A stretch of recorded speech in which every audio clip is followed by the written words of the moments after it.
I'm annoyed at James.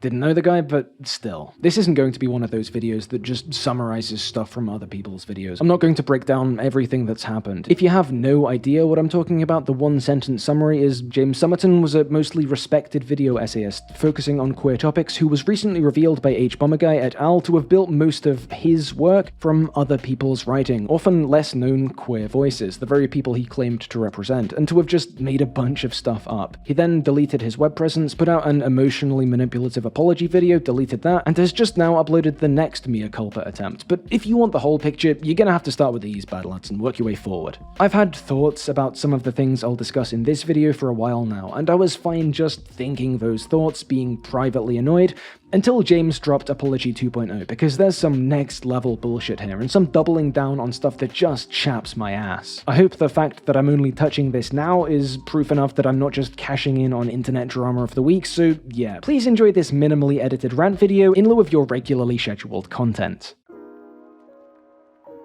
So one thing James says is that he hit his head when he was a kid and developed memory issues. He says that sometimes that contributed to his plagiarism, that in the writing process, he'd copy big blocks of text from other sources, intending to rework them in the script editing stage, but forgetting to. Now, I think it bears pointing out that copying chunks of other people's words to rework, even if you do actually rework them, isn't exactly not plagiarism, but that's a different matter. The thing is, if your work is built upon the works of others, even if by using them as a jumping off point for editing, James really meant properly integrate and properly cite those copy-pasted chunks, it was on him to ensure he was doing that properly. James admits this toward the end, says that as with the rest of this video's excuses, he's not trying to use the memory issues as an excuse, but if that is the case, I think he should have not tried a bit harder. I don't doubt young James had a head injury. I don't think he's lying about that causing memory issues. I mean, he might be, but shit, I don't know. Was one YouTube guy who myself epically wiped out as a kid in a way that gave me lasting health problems that have interfered with my YouTube career in the past. Don't worry, I'm fine. I feel bad calling BS on this part of the story. But even if we take this as true, do we think no academic writer, for instance, has ever struggled with memory issues? Do we think that, say, a history professor with long-term memory problems would just publish a bunch of articles that all contained other people's work completely by accident and then go to the publisher like, my bad, I forgot? Maybe something like that happened to this hypothetical professor, let's call him Jimmy Winterville, back when he was a student, when he was new to that kind of writing, those guidelines, the fact that you have to be very careful, actually, when you're involving other people's work in yours.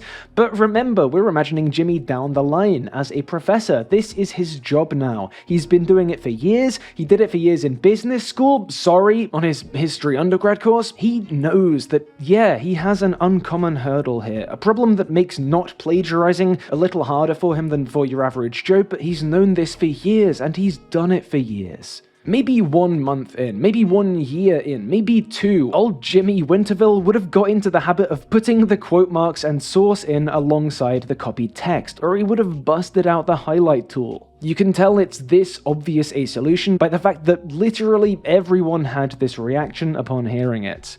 Psst, hey, go sub to Lord Ravenscraft. So it isn't that memory issues don't excuse the shit James pulled, they don't even explain it. Look, things can be harder for people with certain conditions, and that sucks. But regardless of those hurdles, you don't get to elevate yourself by building a ladder from other people's sticks. And you certainly don't get to defend standing on that ladder for years by saying that you meant to give those sticks back, but you forgot. But of course, that's not all of it. No, another reason this all slipped through the cracks was the financial pressure. Just after telling us that he'd been laid off, he and his co-writer grew up poor, and so on, James introduces the idea that he accepted all those sponsors, felt he had to make more videos, and therefore had less time for the writing process because of the pressure he felt to get the income to a stable level, all that. This is why he didn't better hide his cribbing. Sorry, rework the copy-pasted chunks, because he always had to make more videos. And this is the bit that really fucks me off. This is what really creamed my corn. Because listen, financial pressure, that isn't something James Somerton made up. I think there have been a lot of valid consideration babies thrown out with Somerton bathwater on this front, feeling the need to make more videos than is maybe comfortable, the need to chase the numbers, to double down and keep stuff coming when the numbers are good because there's no telling when they'll be good again. James isn't talking nonsense here, and I think this has been a blind spot in a lot of Somerton critiques. This whole story was devoured and responded to mostly by people outside of this space, who have never really had to think about the intricacies of the creator economy. It was kicked off by a couple of YouTubers who are doing pretty well for themselves, and that's fine. They've earned their comfortable salaries and relative job security 100 times over, but everyone has blind spots, and frankly, I don't know how much the big dogs know about trying to get established, trying to build a reliable income from the ground up in the YouTube of the 2020s.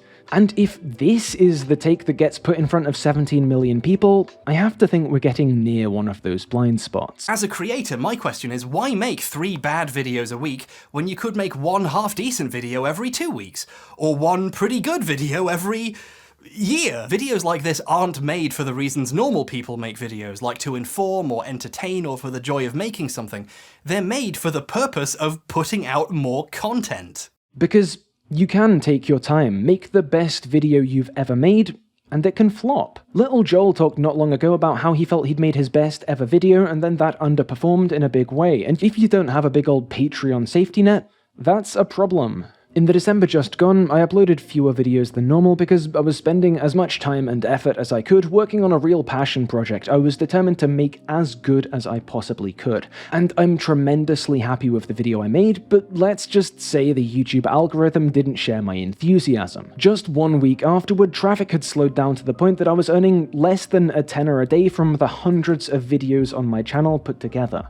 Now this was late December, early January. That is the time you get paid the least from YouTube ads, but still, right? The fact of the matter is, the vast majority of the people who do YouTube have to deal with a very tricky balancing act between making authentic creative work that's as good as you can get it, and making enough of it to ensure the black box demon algorithm decides you can buy food again. That balancing act can be incredibly draining, not least because what does and doesn't do well, which videos get shown to which audiences and for how long, all the bits of information that'd make this act more manageable and less like trying to commune with an angry spirit, never get given to us. So again, maybe I'm biased, but I think bearing these financial pressures in mind when thinking about the realities of YouTubing practice, in a way mass audiences and well-established creators don't always, is important.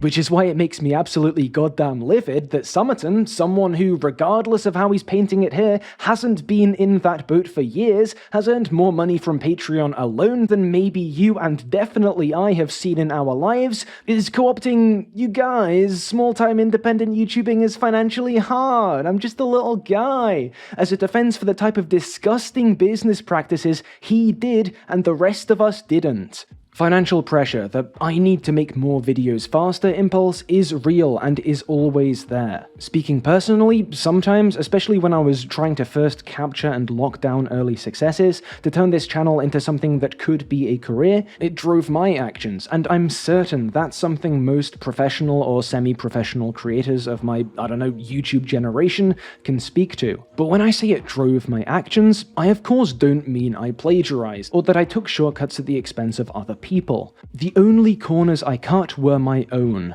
I mean, I put off bigger, longer passion projects to focus on more modest ideas I knew I could turn around. I mean that I prioritized my workload based on things other than which bits of the process interested me the most, and most importantly, I grinded like a dog. I didn't take weekends off, I often worked from morning to night. I went to my own graduation on 3 hours sleep because I'd been editing a video into the wee hours. I empathize with any creator feeling like they've got to cut corners, make sacrifices, make worse videos quicker. I've been there. In some ways, this is a very exploitative system, but working within an unfair or exploitative system does not give you license to exploit others, especially if you chose to enter that system in the first place. James gives the idea that because of his head issues, he'd struggle doing other jobs, whereas this is something he can do. But the line he went with earlier was that he'd struggled to YouTube and not steal content because of those issues too, so which is it? Can he ethically YouTube with them, or can't he? The bottom line is that regardless of our brain health, none of us are are entitled to an income from video creation. So if these pressures or any other mean compromises have to be made,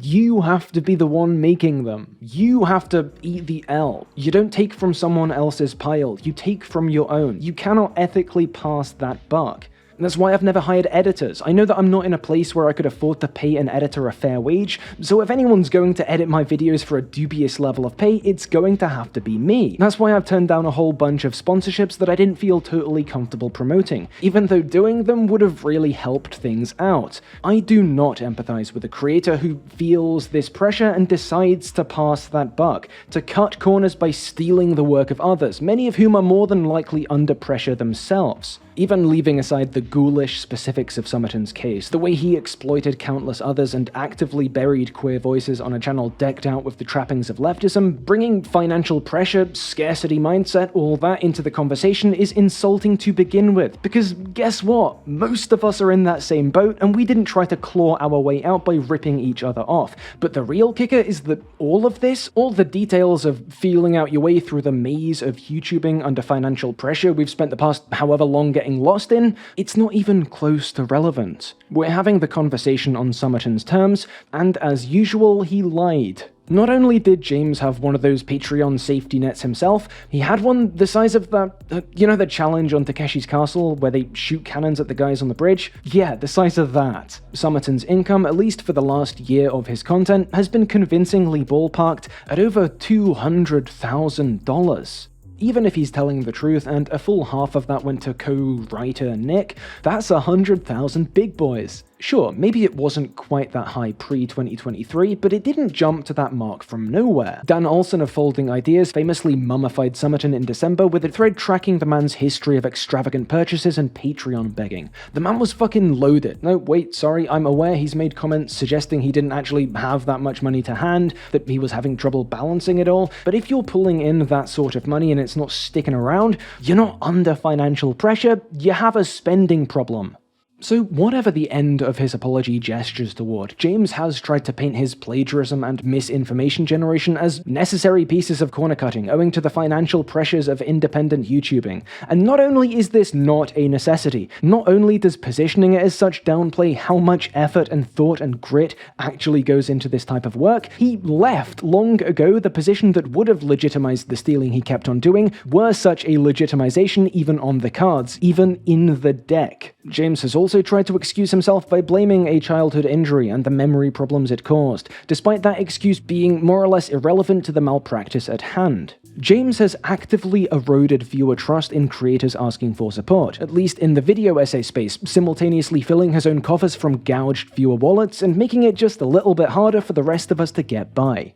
And if this were a proper pillar of garbage video essay, we'd end talking about forgiveness, making amends, what a real apology would have looked like and how this still isn't one, but this isn't one of those. This is simply me telling you why I was annoyed by James, why I still am, and why his latest little crock of bullshit smells just that little bit more unpleasant to people like myself, and I'm sure some of you watching who have experience actually struggling with some of the things James pretended to. And look, I'm fully aware that on the grand scale of harm James has caused, annoying some rando white cishet YouTube guy is pretty low on that list, so, you know, adjust your own mental response to this video accordingly, but if I didn't get this off my chest in some way, I think it would have imploded from the weight. Normal videos coming soon. I hope this was interesting to some of you at least, and as always, I'd like to thank all my supporters for helping keep me afloat, especially Hanan, Daniel Goldhorn, Karen Kuhlman, Magath, Ryan Emily, Something Capitalism Bad, Thomas R, and Weirdy Birdie.